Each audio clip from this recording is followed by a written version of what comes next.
আলোচনার কেন্দ্রবিন্দু বিশ্ব অর্থনীতিতে ভারতের ভূমিকা নিয়ে জোর আলোচনা চলছে। এক ইসরায়েলি ভূ রাজনৈতিক বিশ্লেষক নতুন ধারণা দিয়েছেন। তিনি ভারতকে সুপার পাওয়ার নয়, কানেক্টর পাওয়ার বলেছেন। কানেক্টর পাওয়ার কি?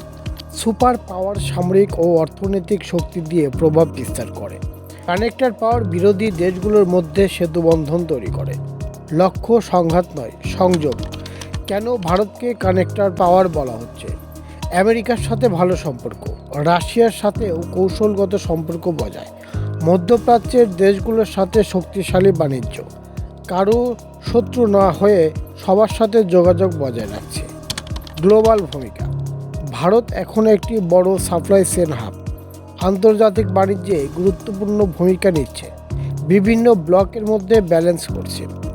আন্তর্জাতিক প্ল্যাটফর্মে ভারতের ভূমিকা, G20 সম্মেলনে সক্রিয় নেতৃত্ব, ব্রিক্সের গুরুত্বপূর্ণ সদস্য, গ্লোবাল সাউথ এর উন্নয়নে কণ্ঠস্বর হিসেবে উঠে আসছে। কেন বিষয়টি গুরুত্বপূর্ণ?